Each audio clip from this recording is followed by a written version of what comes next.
Good afternoon, everyone. Hope you're doing well. My name is Jim Norris. I'm the publisher of Entertainment Spotlight and the president of Entertainment Marketer. Really glad you could make it here today. This webinar is all about doing better with your recording, whether you're a musician, a songwriter, producer, engineer, whatever your uh, profession is. Um, First off, um, in just a second, we're going to do a couple of polls just so we can find out more information about you. The chat function is live. And also, if you want to ask questions, at the bottom of your screen, you'll see a little question mark, and that's the Q&A area. You can ask the questions anytime. The answers we're going to leave till the end of the presentation, and then we'll go through all your different questions, but you can put them in there anytime you think of it. This will be recorded and will be available afterwards for yourself or for anybody that couldn't make it. You'll get an email with that information and some other information on the webinar itself and on Fred. One thing very important in all of your learning um, activities is the follow-up. A lot of people go to different types of things nowadays on the ground, seminars, webinars online, take courses, read books, magazines, all kinds of different ways of learning. But the important thing is what you actually do about it, because it's very important to put all of this stuff into your brain and get it very full.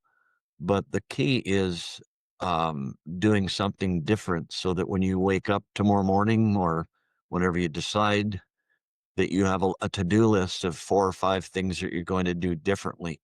And that's important no matter what you do. If you go to Canadian Music Week or Breakout West, or you attend this session, make sure you write down or put it into your phone what you're actually going to do differently in the future.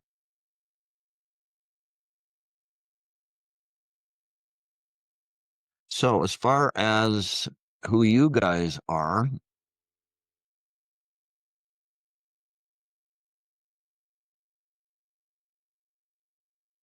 so where you're located, you can just fill that out. That's pretty straightforward. There's only one answer for each. Well, that's probably not true. Some people probably do live in multiple places.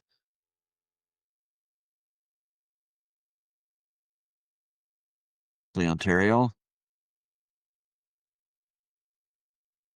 Okay, there's the results of that one.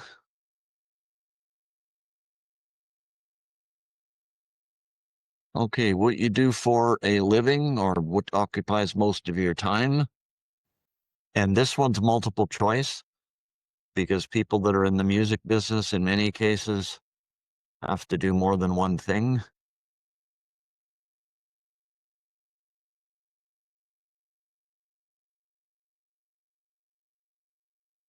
Lots of musicians, lots of songwriters, producers, engineers, educators. Let me just publish that. You can have a look.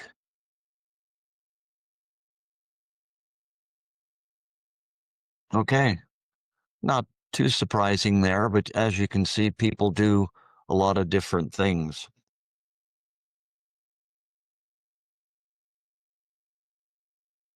So Fred Mollin, I've known for probably too many years to even count, a lot of years. His job description is complicated, to say the least. He's an accomplished musician, songwriter, a composer for film and television, a producer, and that's what we'll be talking about mostly today. And recently, he's become an author as well and written a book that's available. We'll talk about that. And in the follow-up email, I'll also send you information on where you can get the book as well. So just let me make Fred live here.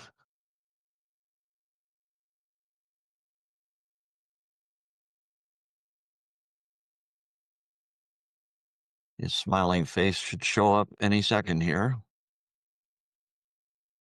There he is. Just need your For audio. me. Hello, There he everybody. is. Now we got him. Okay, good. Good stuff. How are Thank you you. doing today, Fred? I'm good, Jim. I assume you're in Nashville? I'm not. I'm in California. I'm in Redondo Oh, Beach. well, that's better weather-wise, I guess. Way better at the moment. Yeah. Yeah, that's great. So, do you still travel quite a bit? I do. I go back and forth from LA to Nashville, but I'm very much based in Nashville and I've been based in Nashville after years and years in Toronto. I moved to Nashville in 2001, and I do most of my work there. And when I can do some overdubs here, etc., I'll do them in Los Angeles as well. Must have lots of airline points, Yeah, I do. I can imagine.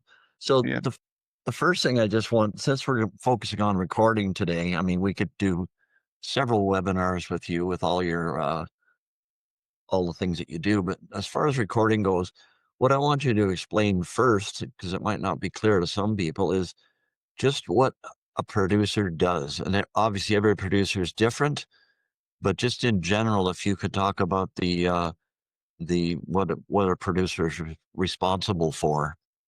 Sure. I mean, I think one of the great sort of confusions over the years is that the word producer can mean a lot of things in entertainment.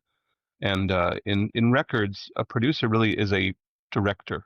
You know, he's really the supervisor of all things in regards to that record. And um, uh, so it's a funny name because it really almost should be recording supervisor or record director or something. But years ago, it was called producer, and we're sort of stuck with it. But as a record producer, I'm involved closely working with the artists that I produce, and very involved. Some artists are much more involved in almost being sort of a co co-producer, um, in the sense that they're very involved in every facet, and some want my sort of 2 cents about who to cast for the musicians and how do we move, this one song into being a better song with the proper arrangement, and so because I'm a musician first, and then therefore an arranger and then a record producer. That's my particular record producer scenario. I mean, there are engineer producers, there are producers who have no musical talent whatsoever, but they just sort of know their stuff. And then there's producers who are just sort of they roll the joints for the session and they call themselves producer. But the truth is, for me, I am very much the director of the project.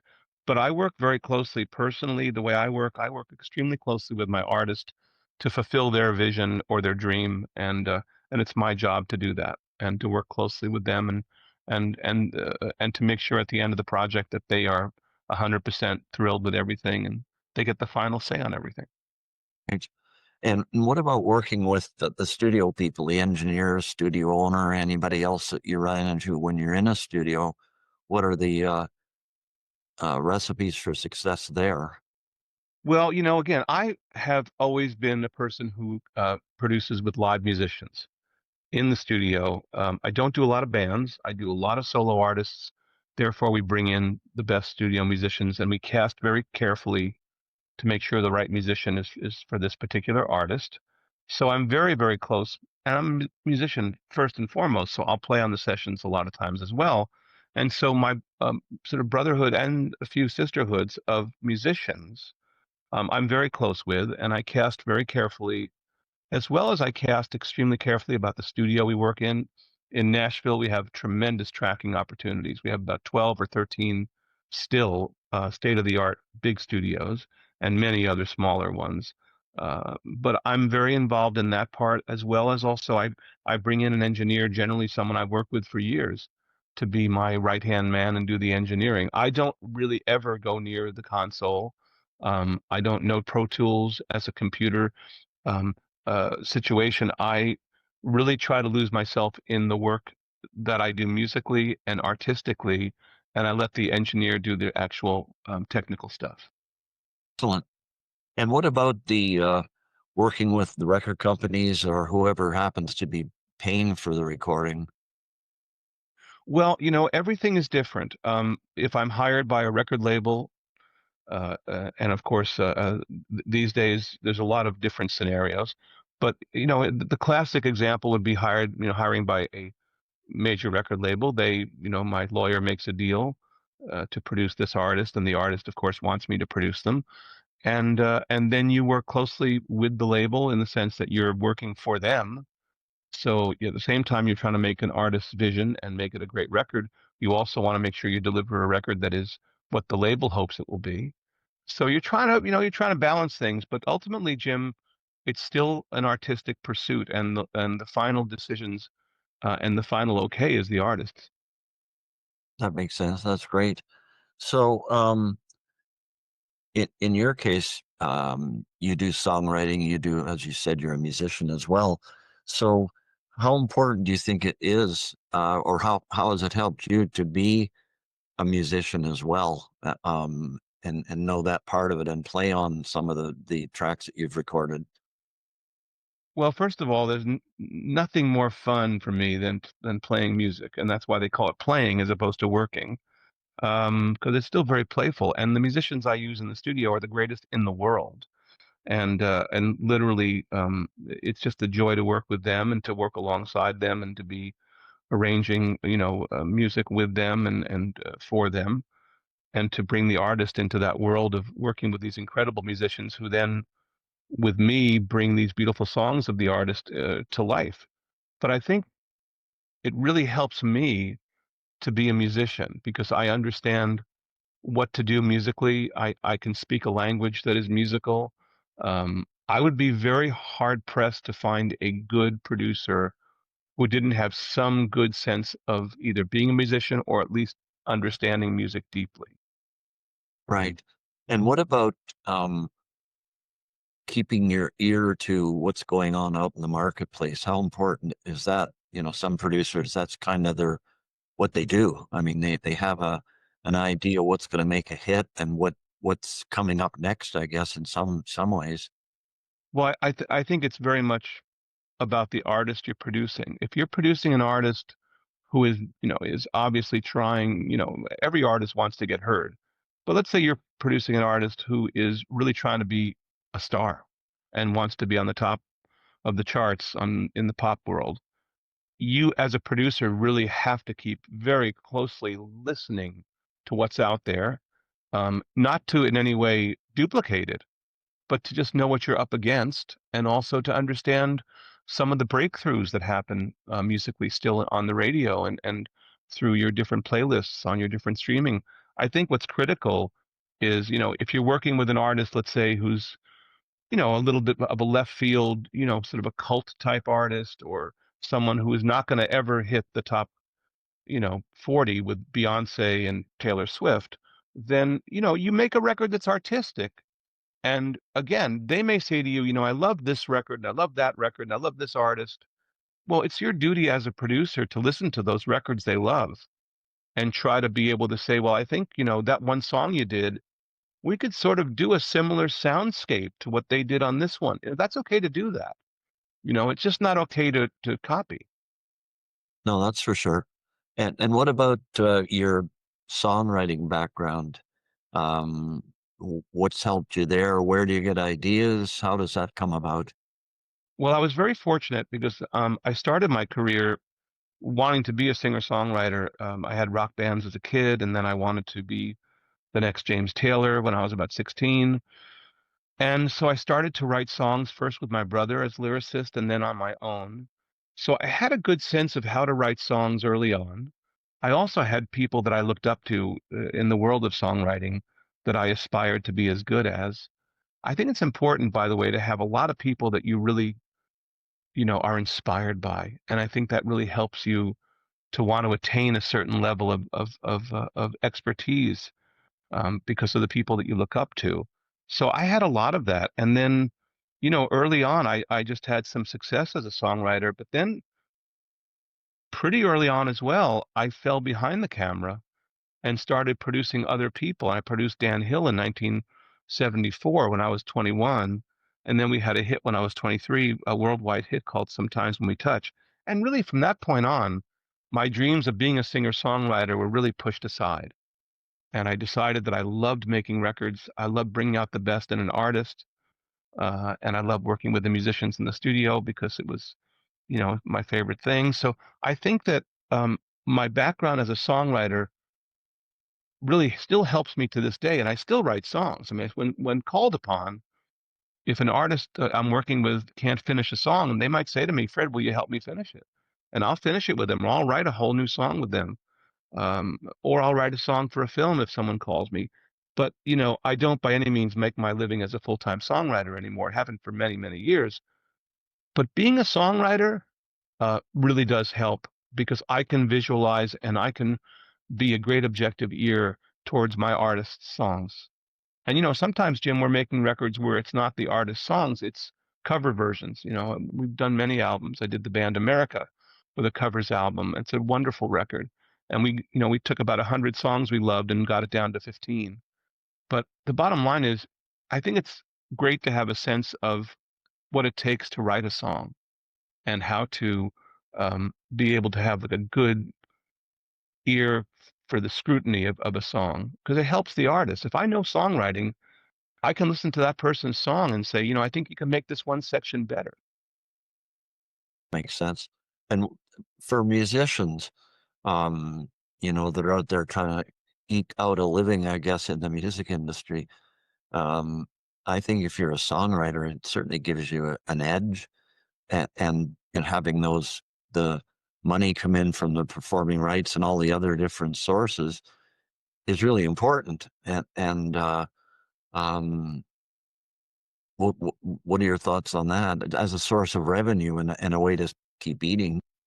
Well, again, you have to these days, you have to have a pretty big hit to make some money.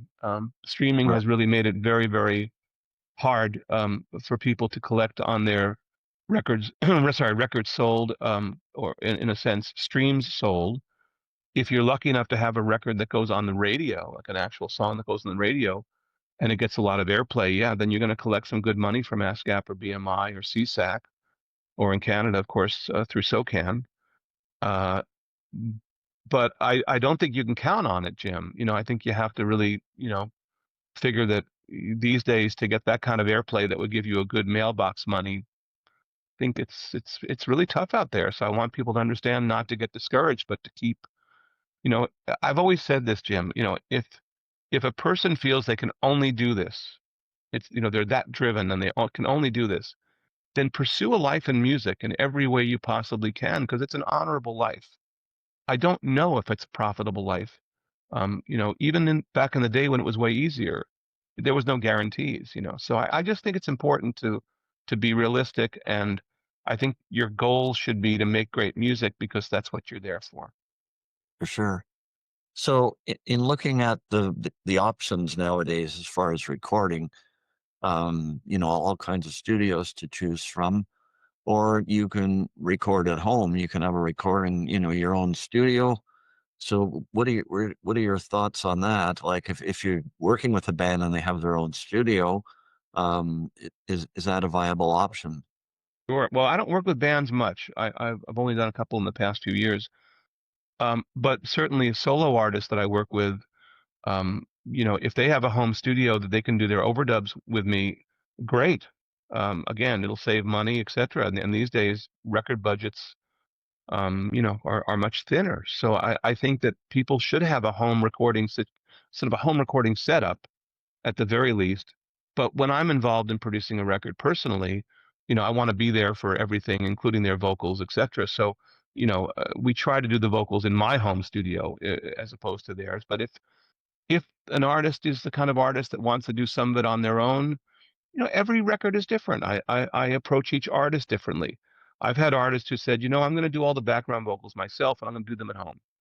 And I'll say, well, go ahead and do it. And if I love them, obviously, when he does them or when she does them, I'll say, hey, that was great work. Or I may say, I like this one, but I think we should get someone else for this one. And and again, I want to underline the way I work is I don't tell people what to do. I suggest to the artist, I think you could do this better. I think you could probably, you know, add a different bridge to that song or whatever. But it's always a suggestion. It's how you talk to an artist, Jim, that is, I think, super critical because you never want to be negative in any way. So, if you don't like a song that they're suggesting we put on the album, you're not going to say, "Oh, I don't like that song," or you're not going to say, "Oh, that song sucks." What you say is, I think you have a better one than this one for my taste. What do you think? You know, that's how you make it non-negative, but you also are suggesting. And that's an important point, by the way. For sure. So, ahead of going in in to record, what are the things that an artist should be working on for pre-production and rehearsing and all the other things that they should do before the clock starts ticking in the studio? Yeah. Well, I think it's super important to be prepared, obviously. And, when I make a record with an artist, an album, let's say, and they're a singer-songwriter, I'll work with them, for weeks at least before we start in the studio. We'll be on the phone. We'll be doing some Zooms. We'll be doing, he or she will be sending me songs in their raw estate, like, just literally sometimes guitar and vocal on an iPhone, all the way to finished demos, whatever you have. Every situation is different, but there's a lot of back and forth as we prepare. And so, um, I want to say that for most projects, I mean, 90% of them, you're going to want to have that time to get to know the artist, for them to trust you, for you to appreciate them, to make sure you guys are on the same wavelength. And at the same time, then you can go through the songs over the course of weeks, narrow it down to the songs that you're going to do. And then after that, I think what's really important too is that, you know, you've spent this time getting along with someone. And I think that's really a critical part of it too, is that you're getting to know each other. And trust is everything when you're making a record with an artist. For sure. And what about um, equipment as far as going into the studio? Sometimes, bands are bringing in gear that's been dropped off the truck in Thunder Bay, and you try and make that sound good, it just doesn't work. Yeah. Well, again, I'm probably the wrong guy for the discussions in regards to bands, because I really have produced so few over the years.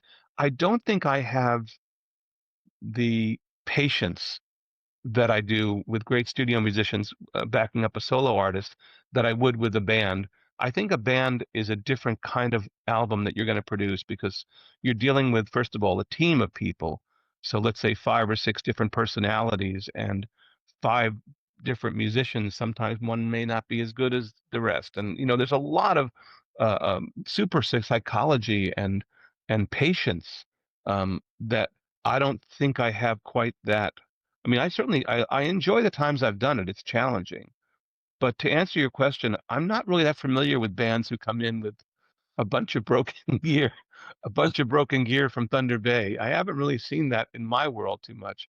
Um, when I work, the musicians that I hire are the best studio musicians that I've ever seen microphone, and they're all pretty well based out of Nashville, and they bring their own gear or they have it carted, and there's never a problem with anyone's gear. So I think to answer your question, um, if I'm producing an artist who is a singer-songwriter but also plays an instrument to back themselves up, whether it's keyboard or guitar, I sure hope they have good instruments. That would be lovely. You want to have, if you want to make a state-of-the-art record, you should have state-of-the-art gear as far as what you play.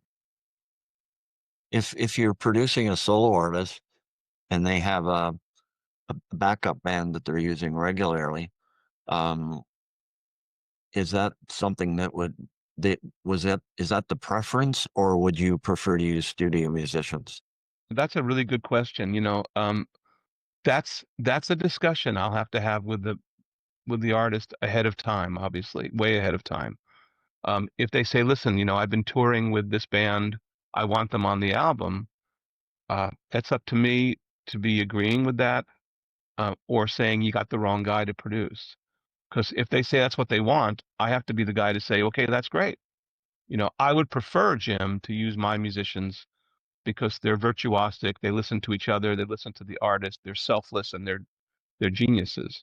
Um, their backup band that the artist tours with on the road may be very good, and I don't want to discount that, but it's a discussion. But 9 times out of 10, I will prefer to bring the artist into my world of these wonderful studio players. Okay, well, that makes sense. Um, Good so question, by the way. yeah, yeah, and I'm sure it causes some conflict sometimes and some personal issues, especially if somebody's in the band and it's decided that um, you're going to use a studio drummer who's got perfect time, and the guy they're using live maybe doesn't, and his feelings are going to get hurt. That's part It's of your probably one of the reasons why I don't produce a lot of bands, because because I think sometimes I get saddled with the few times I've done the bands, you get saddled with someone who's, like you said, you have a drummer who doesn't keep time well. What are you going to do? It makes my job so much harder. And if I say, well, maybe we should get another drummer, yeah, that's going to cause a mutiny. for sure, definitely. So as far as the process, once we get to the studio, so the artist shows up, these musicians show up. Is there a sequence of events that they should expect working with you? Sure. Well, first of all, one thing I want to tell you, which I wrote a book, which I'm really thrilled to discuss because it's really on many levels my life in music, but it's also a primer for anyone wanting to have a life in music, especially as a record producer or a film composer. But one thing I do, and I put it in the book because it's a chapter in the book about how I make records, and it goes through a very, very detailed step-by-step process. One thing I do, and I recommend it to everyone out there, is if you're a record producer and working with an artist, and you're going to go in the studio and track, do some basic tracks with the artist, whether all at once or maybe one at a time, however you're going to do it.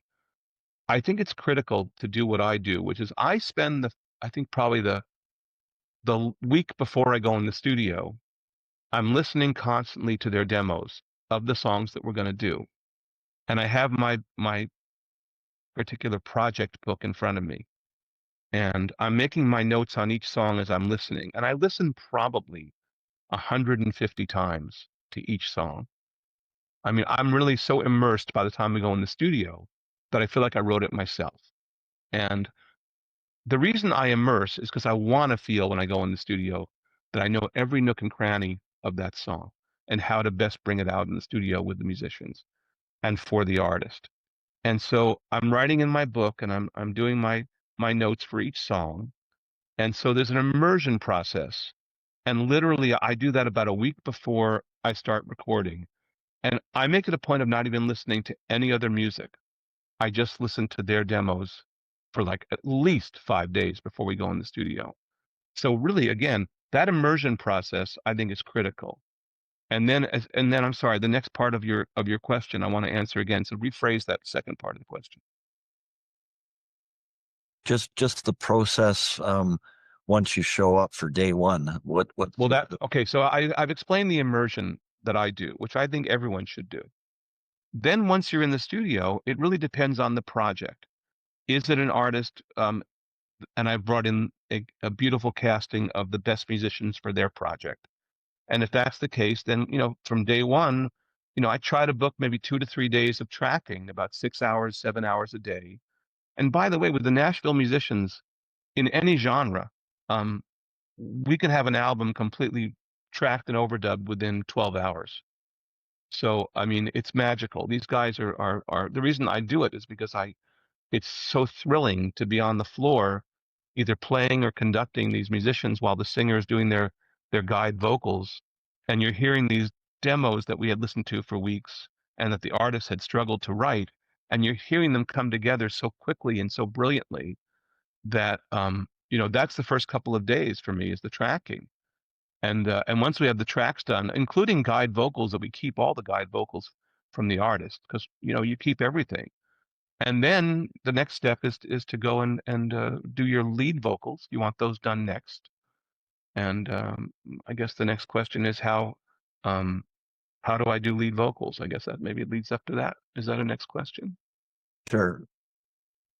Well, I think again, I learned a lot of early lessons when I was producing the earliest albums that I worked on. I was just a kid, so I learned while I earned.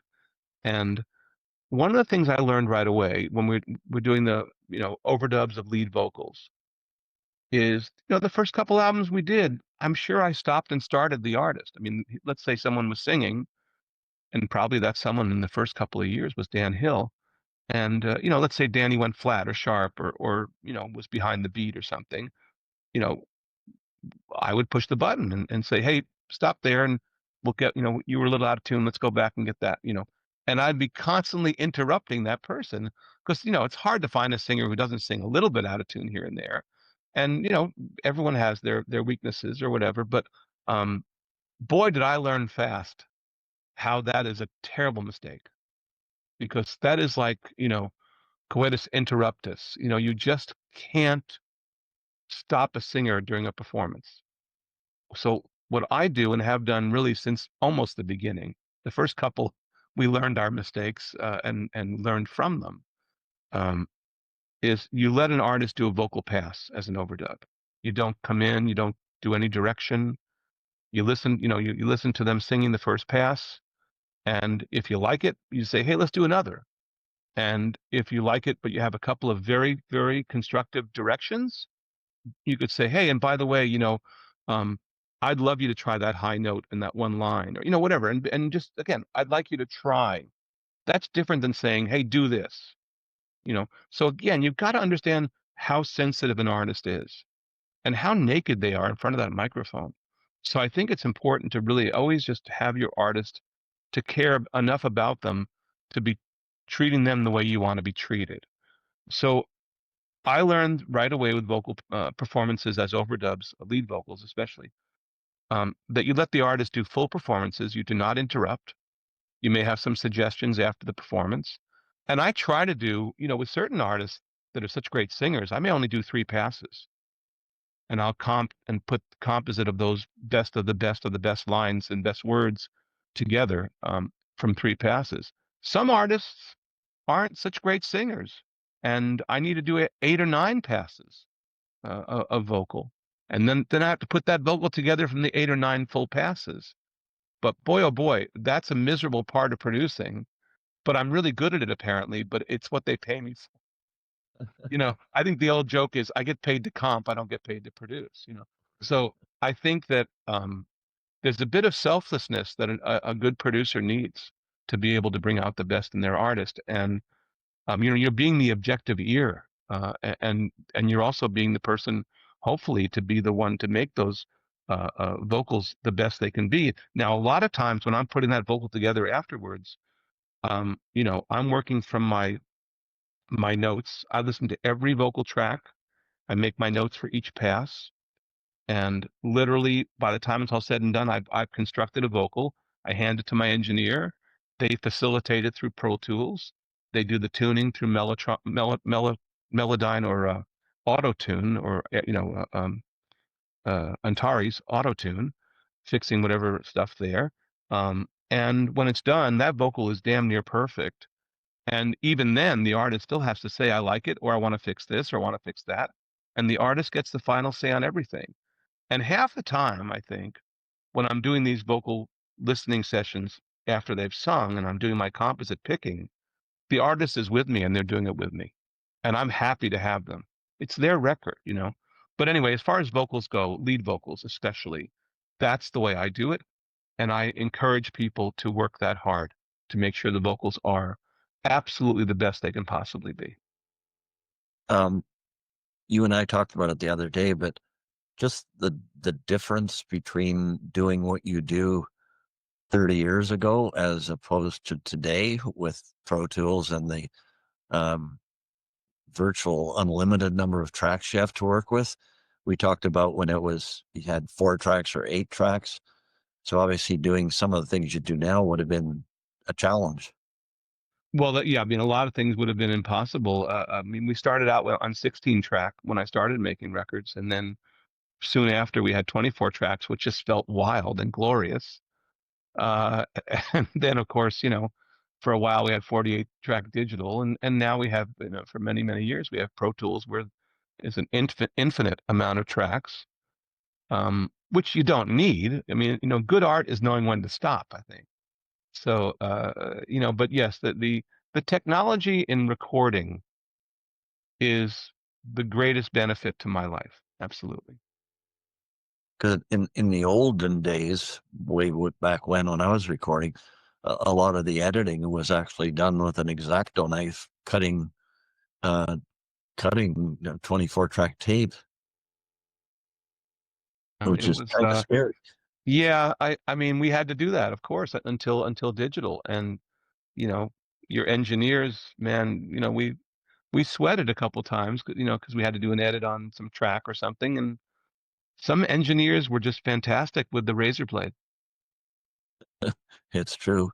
So when you're tracking, um, how do you know when you're done? That was discussion I remember having before, is that you can keep going forever trying to make it more perfect, Sure. but at some point you have to get product out there and the record company wants it. And so how do you know when the tracking's done and it's ready to move on? I mean, I work with such wonderful musicians. So, 9 times out of 10, I'm working on a singer-songwriter project or a singer project. And um, I've cast, the best musicians for this particular project. So maybe after 2 or 3 takes max, we have a killer take with the live musicians off the floor and the singer singing their guide vocal. And if I turn to the singer or the artist and I say, that was fantastic. What do you think? And they said, oh my God, this is gorgeous. I said, okay, well, let's just fix that one mistake there and do that one mistake there. And let's overdub a little bit on it. Let's go to the next song. It's important because I know, Jim, one of the reasons I get hired is because I do know when to stop. Now, but it has to also be as good for the artist. And that's one of the reasons why you get to know the artist well before you start working.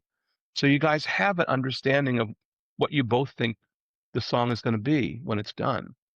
And so that's a good question. But, again, I think it becomes very obvious to me after 2 or 3 takes of a song with great musicians that we have a fantastic track here.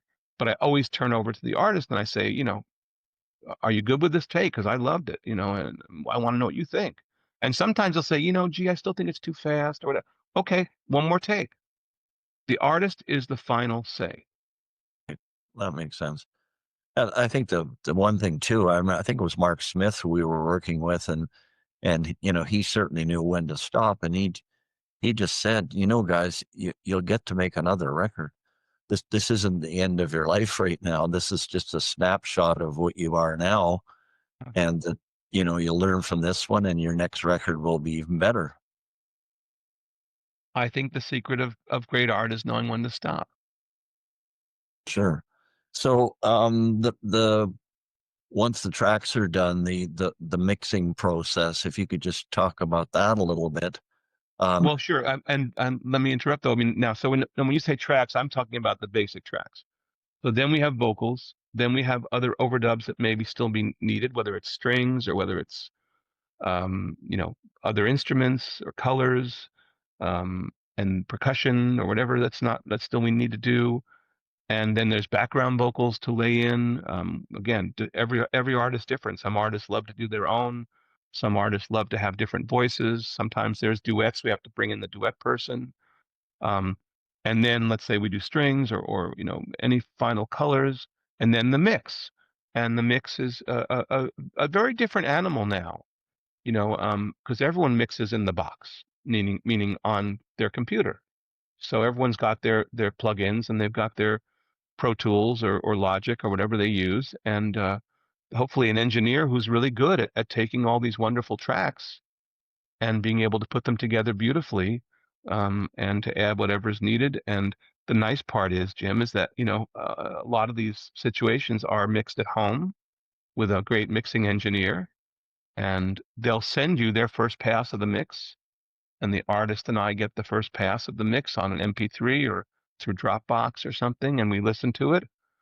And if he's a great mixing engineer, there may only be a few things you want to change, but you make your notes and you send them back saying, the vocal's too low here, we need more drum fill here, we need, and you send the notes. He sends another mix back in 20 minutes. That's mix two with our notes implemented.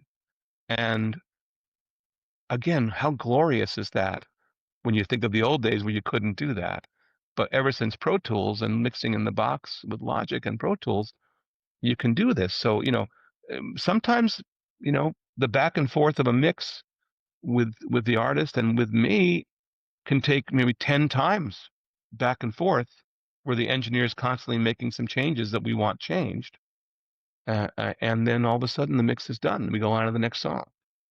But the mix is now really, for the most part, most engineers really mix at their home studio where they're comfortable. And also because, frankly, it's a good way to save money, isn't it? As opposed to have to rent out a big studio for the mixing, which we had to do in the old days.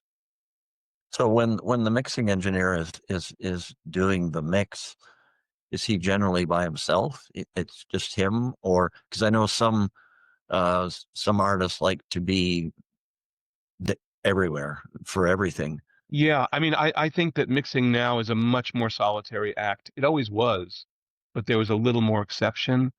But I think now there's very little exception. The mix is performed by a mix engineer, generally in their own studio and very much alone. It would be like watching paint dry for even the most interested artist is going to get bored to tears watching someone mix, especially on computer where it's all just, you're not even watching someone, doing stuff with faders and big knobs. It's a solitary act. But what's lovely is the minute they send the first version of the mix, then you can really collaborate on that mix. And it's no big deal. Like, it's no big deal now if someone does a great mix, except I think the vocals, you know, there's one line where the vocal is just too loud. That takes 3 seconds for them to fix that and send me the correction. And that's beautiful. I mean, and sometimes in the many mixes, there's, like I said, we go back and forth 10 times till we get the exact mix we want. But the fact is, we can get that now, and it's really not a big deal. And you do want a mixer with some patience, don't you? That's for sure. Um, and what about mixing for different media? I guess you could call it. Obviously, your product may end up on CD or vinyl. It might end up on radio or in streaming. Do you do different mixes for those media, or do you just kind of head for the middle? Well, in the old days you did, because AM radio had a certain thing, so you would sort of mix for this small speaker in your car. This is old stuff. No, I think nowadays, it's interesting. Many people listen on their computer or on their phone. So it's not a bad idea to make sure your stuff sounds good through a pair of earphones or, headphones or, just on your iPhone. You got to make sure it sounds good there, but also you want it to sound good on a regular system. Although the truth is, I'm sure 75% of all music these days is listened to with headphones on your phone or not even with headphones. For sure. So the once the mix is done, the mastering stage, Yes. how are you involved in that part of it? Well, I just choose a good mastering engineer. They're again, we're not really dealing with uh, the same sets sort of different expertise. When I was starting out, it was all vinyl. There was no such thing as CDs because I started making records in '74, and CDs didn't really happen until about what, '85, I think, or something, '84. Um, and so when you were making a record and it was going to be coming out on the only format, which was vinyl and then cassette, of course, which was a terrible sounding version, um, you would have a mastering engineer who also was cutting on a lathe the actual, the actual album, each side of the album, and with grooves that would play on a record player. And so you'd also have a mastering engineer who not only would sonically try to make things work for the vinyl, because vinyl had a lot of, physical limitations. So you'd have to have a guy who was doing that as well as making it sound a little better than your final mixes. Now, for the past, whatever, since probably 1985 or '86, you really have a mastering engineer just to help make the record sort of homogeneous so that every song is the same level. Maybe adding a little bit of bass on one song that might have a little bit of need for that, or maybe a little extra highs here, a little more compression here, just to almost put the final little touches sonically on your mixes. So I choose my mastering engineer really carefully. And I've used the same people all the time for years. Greg Calby at Sterling Sound, multiple Grammy winning, wonderful guy, brilliant mastering engineer who just retired this year. Bobby Ludwig, same thing, genius, just retired this year. Um, but there are other guys who are wonderful who are still working, and I love them. But mastering is not as crucial, as it was in the old days. But certainly a good mastering engineer will bring out that extra little, 10% sonically, and also, of course, do the things that are necessary to get it ready for release. And what about the pacing and the order of the songs? At what point is that decided and by whom? That's the artist and little old me. I mean, we sit around and we try different sequences, and again, the artist has the final say. But I'm good at sequencing, and generally they like my sequences. But if they say, yeah, but I want to start with this, or I want this to be the last song, or I want, that's their decision. So it's based on, it's emotional, it's musical. Yeah. And nowadays, if you uh, hear for the first time a track that you've produced, do you still get that thrill Oh God, yeah, yeah. if you hear I it on mean, radio or streaming or yeah. I mean, if you're lucky enough to get something on actual terrestrial radio or even satellite radio, it is such a thrill to hear it. The old days, hearing it on the AM radio, that was the biggest thrill.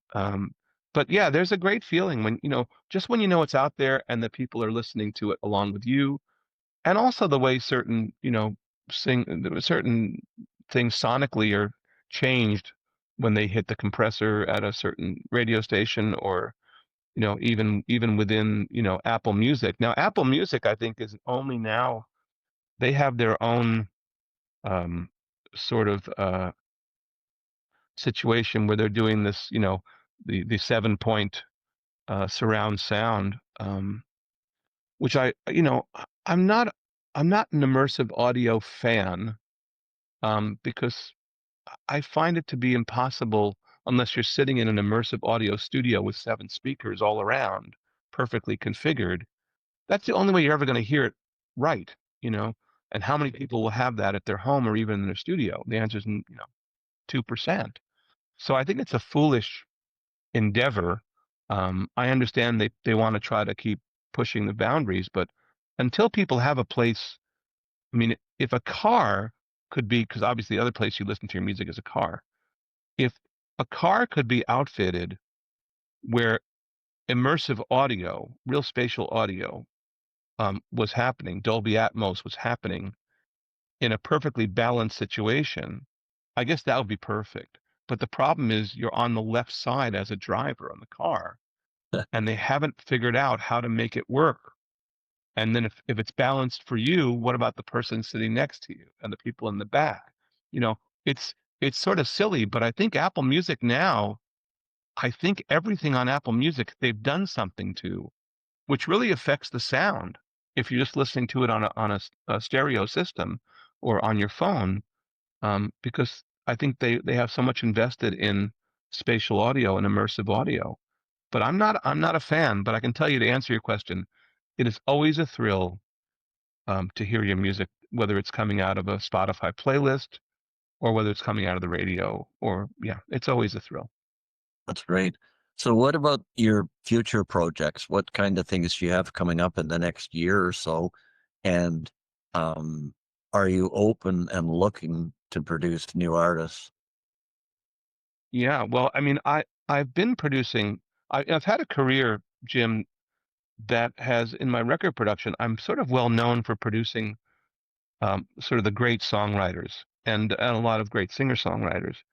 And Jimmy Webb, who I think is probably one of America's greatest songwriters. And if you don't know Jimmy Webb's work, and you're interested in songwriting, you need to look up Jimmy, because He's considered to be one of America's greatest in the history of song. And I've worked with Jimmy almost all my professional life. And I'm proud to say that I think we're on our ninth album together.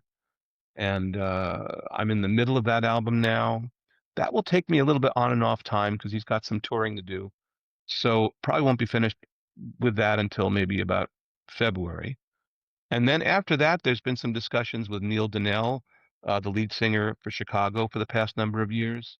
Neil and I were talking about making a record. It got delayed. I'm hoping it comes back online as early as February. Um, and, I'm constantly looking for new projects and they come in, and to answer your question, you know, I really want everyone to understand that in this new world of ours, you're not going to get the big labels calling you all the time, no matter who you are, because the big labels now are barely signing anyone. They're just making a fortune from their back catalog without having to do anything. So, to answer your question, I love working with all sorts of artists. I love working with the veteran artists that I work with, these iconic legends, and I also love working with new artists and being sort of a mentor. And I'm open to any artist who wants to reach out to me. I'll listen to your music. Um, if you have some sort of strategy and some sort of investor, or whether you're investing yourself, or whether you have a label, um, I never, I never turn down the opportunity to hear someone and decide if that project is right for me, and if we'll make a great record together. So my door is always open for that. Excellent. So we have a few questions here. I'm just going to have a look. Can I go grab a quick drink for 1 sec and go upstairs? Sure, no problem.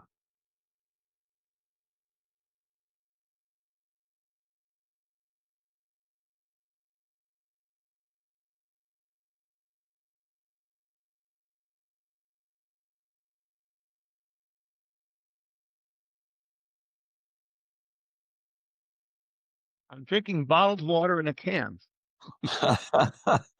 and it's really good, by the way. Um, so yes, let the questions begin. I have one here. Do you use remote musicians for sessions? It's a great question.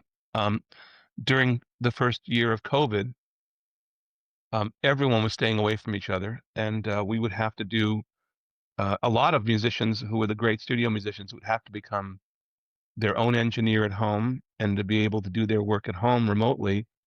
And so there were a couple albums, yeah, where I had to have certain artists that I was producing. I'd have to explain to them, well, we can track with masks on, and then as far as other parts of the record, we may have to do remote recording because no one wants to be in the same room with each other.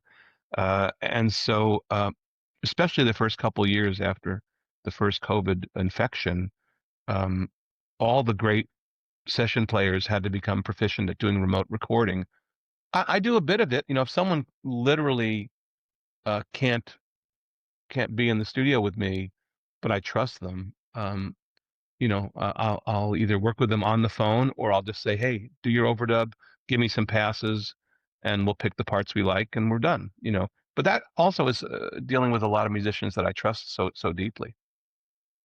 Next question is, in this day of AI perfection, are you allowing some mistakes through to keep humanity? Another great question. I mean, I don't believe in perfection. I believe that I think perfect is the enemy of good. That was what my shrink told me years ago, and I love that line.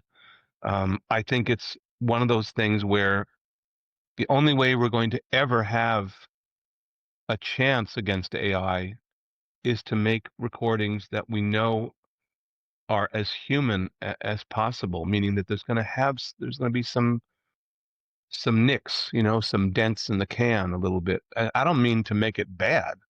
I mean just to make it have soul. So the answer is, yeah, we want the human element every chance we can, and sometimes that means that if that person sang it a certain way, do I leave it out of tune? Probably not. But do I leave a part that's a little more exposed in their humanity? Yeah. And the same thing goes, uh, if we weren't able to get a great sound on one part of a guitar section, do we clean it up? Or do we think that's sort of cool, that it just sort of has that irregularity? And the answer is a lot of times I'll leave that. But again, Jim, I want to explain to everyone who's listening and watching. It's really the artist who makes those decisions. I will not make that final decision. Um, Next one is, what do you do for backing vocal tracking for arranging harmonies and ad libs, etc.? Well, again, every situation is different. So I'm a musician and I understand harmony. I understand, how to cast the right voice, um, in tonality and in timbre, and also, how to put the right harmony on against someone, and I mean, the right parts for oohs and ahs. And a lot of the background singers I work with are so gifted that literally I'm on autopilot and they just go ahead and they're trying stuff. And I'll say, hey, I like this idea, or I'll say, how about this idea? But otherwise, a lot of the input comes from my direction, and then it goes from there with both my musicians as well as the background singers we use. And if I'm using background vocals from the background vocal side of the lead singer, someone who likes to do their own background vocals, yeah, it's good to know what good harmony is, what's needed. Um, but again, that's where my musicianship helps. Yeah. Great. Um, Says there are some great tools like Muse for audio video over internet for tracking, mixing, etc. Do you ever use those? Can you be more specific? I'm not sure. I guess doing tracking and mixing over the internet. I don't really do that. Listen, obviously now we have Suno and AI stuff where you can literally say, "Hey, here's a demo, make it sound like the last Beyonce record," and all of a sudden, 10 minutes later, you have something that sounds like you spent $100,000 on it. I see. Um, and that's the really scary part of what we're dealing with. But I don't involve myself personally with people who I don't know, or people who I only know through the internet, working on projects. I need to work with people closely. Right. Um, I'm not sure you can even answer this one, but they're asking the your budget ranges for working with indie artists and label artists. Well, I'm happy to answer that. I think that um, I've brought in albums because they didn't have, like, for instance, I did an album about a year and a half ago for a girl named Gina Cecilia. Gina's a wonderful blues and R&B singer, and we made an album called Bring It On Home, and it's a great record. I'd love you to listen to it. And we made it very inexpensively, for a small label, and uh, I cut my producing fee, way down because I really wanted to do it. Plus, I knew it wouldn't take long, and we only used, I think, a band of four, including myself. So actually, it was five musicians, and we cut everything in 2 days, including overdubs. Added some horns on a couple songs, added background vocalists on a couple songs, did one duet with a local great singer, had my mixer mix it for a very low rate comparatively. And I think we brought the album in for 27,000. And it sounds like we probably spent, in my opinion, 100,000, but everyone got paid a lot less, but I was really happy to make that record. And it was I knew it would be an easy record to make that was very, very live. It really came down to the live performances. But at the same time, we took our time when necessary, and to cut costs, you work at your own studios. You don't pay an outside studio for things like overdubs or comping or any of that stuff. You learn how to, as a producer, you learn how to budget. You say, well, the money needs to go here for this. Well, we can save money here. We can save money here, but never to affect the quality of the record. The criteria for your final album, no matter how much you spend, has to be, is this the best record I can make? And I think there's so many ways to save money. So the answer is, I've made records like Gina's. I'm happy to say that we brought it in for 27,000. I'm not going to tell you how much I got paid on it, but it was a labor of love for sure. Excellent. Um, What do you do when you have a talented songwriter who doesn't have the best voice? That's a good question. Well, this is where I was saying that we joke and say, we produce for free, but we comp for money. So the hardest part of what I do, no matter who the singer is taking the time to go through all the vocal passes, listening carefully, making my notes, and putting together the world's best of the best of the best vocal of that person. And when you have someone who sucks, but you're producing them, and a lot of times, in my history, I've produced people who really weren't great singers, but they might be great writers. But their singing wasn't great. But I have to do the best I could with it. So it took a long time. We would do maybe sometimes 4 to 5 times around of different vocal passes, and I'd keep everything, and then I'd have like 20 vocals sometimes, to listen to from and make all my notes from it, and I'd be going, writing notes that go, "Hey, I love you," 4 different vocals. So I mean, I've done that all my life, even with great singers. But when you're dealing with a singer who's not that good, it's a harder job, but it's very satisfying once you get past the misery of doing it, when you finally put together a vocal of someone who's not that great and making them sound way greater than they ever were. You tune, you move, you pick the right moments. Yeah, I hope that answers that question. Sure. So we're pretty well ready to wrap it up today. I want to thank everybody that's come along today, and especially Fred for his advice. And as I mentioned before, everybody that registered will get an email with the location of the recording, information on Fred's book, and a few other things. And again, the reminder is, um, write down or put it on the wall somewhere, your to-do list. That's important. So it's not just information, it's what you're going to do with it. Any final words, Fred? Well, first of all, I'm thrilled to whatever I have a chance to give back after doing this for so long.